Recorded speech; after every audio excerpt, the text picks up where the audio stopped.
चला तर मग वेळ वाया न घालवता रेसिपीला लगेचच सुरुवात करूयात। स्वागत आहे तुमचं सुनीता सिंपल कुकिंगमध्ये। आज आपण अगदी सोप्या पद्धतीने चिरोटे कसे बनवायचे आणि त्याला खूप साऱ्या लेयर्स पाडण्यासाठी मी काही टिप्स व ट्रिक्स देखील सांगितलेल्या आहेत। आपले चिरोटे छानच असे बनून तयार होतात। हे पहा, इथे हा एक चिरोटा घेतलेला आहे, तो मी तोडून देखील तुम्हाला दाखवते। अगदी कुरकुरीत आणि खुसखुशीत असा आपला चिरोटा बनून तयार झालेला आहे। तुम्हाला आवाजावरूनच लक्षात आलेलं असेल। अगदी आता ही रेसिपी पाहण्यासाठी सुरुवात करूयात। सगळ्यात अगोदर चिरोटे बनवण्यासाठी आपल्याला इथे मी 1 वाटी मैदा घेतलेला आहे।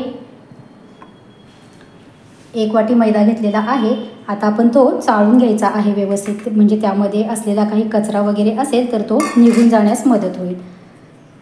आपले पीठ मैदा चाळून झालेला आहे। आता त्यामध्ये आपल्याला 2 चमचे तूप घालून घ्यायचं आहे। पोहे खायच्या चमच्याने मी बरोबर 2 चमचे तूप घेतलेलं आहे, ते आपण घालून घेऊयात। आणि अगदी चिमूटभर आपल्याला मीठ घालून घ्यायचं आहे। मीठ खूप घालायचं नाही। आणि आता हे तूप आपण या मैद्याला व्यवस्थित असं चोळून घ्यायचं आहे। ही स्टेप फार महत्त्वाची आहे। आपलं तूप सर्व मैद्याला व्यवस्थित असं लागायला हवं, त्यासाठी आपण हे व्यवस्थित असं चोळून घ्यायचं आहे, म्हणजे त्याच्या कणाकणाला तूप व्यवस्थित असं लागल्या जाईल। ही प्रोसेस आपल्याला 3 ते 4 मिनिट तरी करायची आहे। या पद्धतीने आपण असं व्यवस्थित चोळून घ्यायचं आहे मैद्याला आपलं सर्व तूप। आता आपली 3-4 मिनिटं हे छान असं मैद्याला मी असं व्यवस्थित चोळून घेतलेलं आहे। आणि हे पहा, आपली मूठ देखील अगदी सहजपणे वळल्या जात आहे, म्हणजे आपलं मोहन अगदी बरोबर परफेक्ट पडलेलं आहे। आता आपण यामध्ये अगदी थोडं थोडं करून पाणी घालायचं आहे। आणि याचा खूप घट्टही नाही आणि खूप पातळही नाही, असा मीडियम असा आपल्याला याचा गोळा बनवून घ्यायचा आहे। हे पहा, आपले पीठ व्यवस्थित असे मळून झालेलं आहे। पाहू शकताय तुम्ही, जास्त पातळही नाही व जास्त घट्टही नाही, असा मऊसर आपल्याला इथे गोळा बनवून घ्यायचा आहे। आता आपण त्यावरती एक झाकण ठेवूया आणि एक 15 ते 20 मिनिट आपण हे पीठ भिजत ठेवूयात। आपले पीठ छान असे भिजत आहे तोपर्यंत आपण कॉर्नफ्लॉवर घेऊया। एका वाटीमध्ये साधारणतः 2 चमचे कॉर्नफ्लॉवर घ्यायचा आहे। आपण जेवढ्या प्रमाणात बनवणार आहे त्याच पद्धतीने आपल्याला साठा देखील बनवायचा आहे। पोहे खायच्या चमच्याने इथे 2 चमचे मी कॉर्नफ्लॉवर घेतलेला आहे। तुमच्याकडे जर कॉर्नफ्लॉवर नसेल तर तुम्ही इथे तांदळाच्या पिठाचा देखील वापर करू शकता, पण कॉर्नफ्लॉवरमुळे रिझल्ट खूप छान येण्यास मदत होते। आणि 1 छोटे चमचे आहेत, साधारणतः छोट्या चमच्याने 3 चमचे मी तूप घेतलेलं आहे। आता आपण आपलं पीठ भिजून होत आहे तोपर्यंत आपण याचा साठा तयार करून घ्यायचा आहे कॉर्नफ्लॉवरचा। सुरुवातीला हे घट्टसर वाटेल, पण आपण जसं जसं फेटू तसं तसं हे हलकं होत जाईल। हे पहा, आपला साठा छान असा बनवून तयार झालेला आहे। साधारणतः 2 ते 3 मिनिट छान असं फेटल्याच्या नंतर आता आपण आपलं पीठ देखील पाहून घेऊया। इथे साधारणतः 20 ते 25 मिनिट झालेले आहेत। आपले पीठ देखील छान असे भिजून तयार झालेले आहे, इथे पाहू शकताय तुम्ही। आता आपण छोटे छोटे देखील याचे डायरेक्ट असे गोळे बनवू शकता। मी जरा वेगळ्या पद्धतीचं करून दाखवणार आहे आज चिरोटे तुम्हाला। मोठी पोळी करून त्यावरती साठा लावून त्या पद्धतीने देखील बनवू शकता, पण इथे मी थोड्याशा वेगळ्या पद्धतीने, पण खूप सारे लेयर्स कसे पडतील आपल्या चिरोट्यांना त्या पद्धतीने मी आज हे दाखवणार आहे। आपण सुरुवातीला अगदी छोटे छोटे असे गोळे करून घ्यायचे आहेत। हे पहा, इथे आपले या पद्धतीने सर्व गोळे बनून झालेले आहेत। आता त्यातीलच एक गोळा घेणार आहे, बाकीचे गोळे आपण झाकून ठेवणार आहोत। या पद्धतीने आपण त्यावरती एक झाकण ठेवायचं आहे आणि यातीलच एक गोळा घेतलेला आहे। आता आपण तो लाटून घेऊयात। या पद्धतीने आपण हा छोटा गोळा घेतलेला आहे, तो व्यवस्थित असा लाटून घ्यायचा आहे। हे पहा, आपली छोटी पोळी लाटून झालेली आहे। आता आपण याला कट देऊन घ्यायचे आहेत। आपण थोडंसं वेगळ्या पद्धतीने बनवणार आहोत। आपल्या चिरोट्यांना खूप सारे लेयर्स येण्यासाठी मी इथे वेगळी पद्धत दाखवत आहे।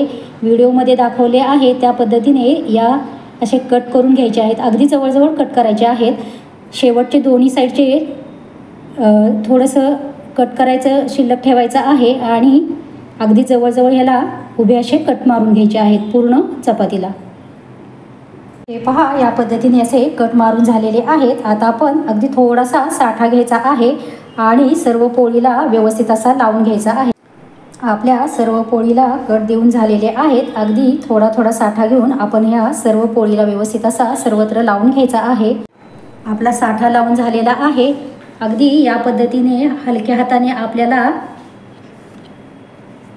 हे व्हिडिओमध्ये दाखवल्याप्रमाणे आपल्याला हे जवळजवळ असं घेत रोल करायचा आहे। अगदी सहजपणे याचा रोल बनला जातो आणि शेवटून आपल्याला असं एकत्र जोडून घ्यायचं आहे। हे या पद्धतीने आपण सर्व व्यवस्थित करून घेऊयात। अगदी हलक्या हाताने आपण हे करायचं आहे, म्हणजे आपले लेयर्स देखील खूप छान असे तयार होतील।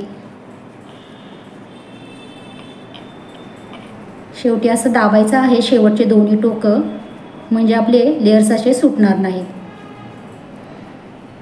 हे पहा, आपलं हे बनवून तयार झालेलं आहे।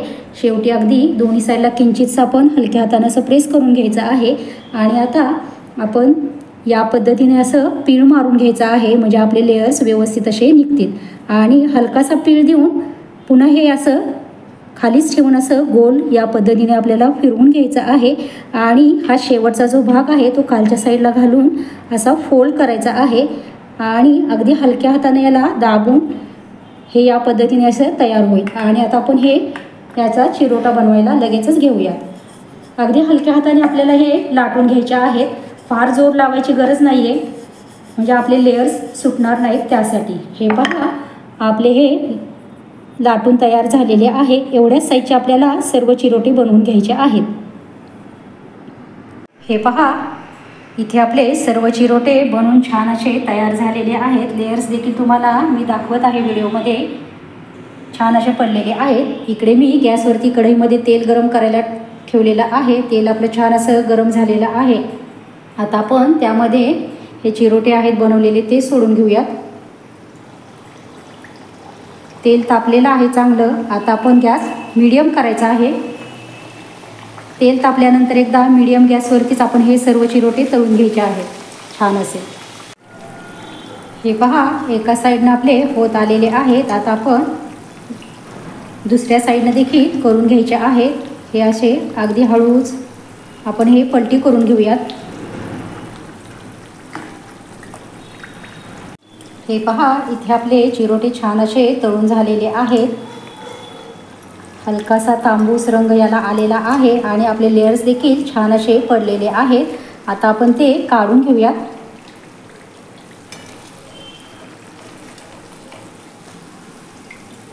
हे पहा, लेयर्स तुम्हाला दिसतच आहेत, किती छान असे लेयर्स हे पडलेले आहेत। आता जसे जसे थंड होईल ना तसे तसे आणखीन याचे लेयर्स ओपन होतात। आता आपण हे एका ताटामध्ये काढून घेऊयात।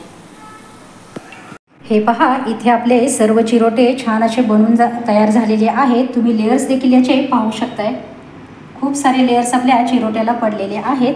आपण हे गरम आहेत तोपर्यंतच यावरती पिठी साखर भुरभरून घ्यायची आहे या पद्धतीने। तुम्हाला जर पाकातले चिरोटे बनवायचे असतील तर तुम्ही अगोदरच पाक तयार करून ठेवा आणि नंतर हे चिरोटे गरम असतानाच पाकामध्ये घालून घ्यायचे आहेत। पण मी या अगोदर पाकातील चिरोटे दाखवलेले होते, त्यासाठी मी आता या पद्धतीने हे वेगळे चिरोटे दाखवलेले आहेत। खूप जणांना प्रश्न असतो की चिरोट्यांना लेयर्स पडत नाहीत वगैरे, तर इथे मी अगदी साध्या आणि सोप्या पद्धतीने खूप सारे लेयर्स आपल्या चिरोट्याला कसे पडतील तेच पाहिलेलं आहे। हे पहा, आपले छान असे लेयर्सवाले चिरोटे बनवून तयार झालेले आहेत। व्हिडिओ जर आवडला असेल तर नक्कीच व्हिडिओला लाईक करा, शेअर करा, कमेंट करा। चॅनलवरती अजूनही नवीन असाल तर प्लीज नक्कीच चॅनलला सबस्क्राईब करा व शेजारील बेल आयकॉनही प्रेस करा। धन्यवाद।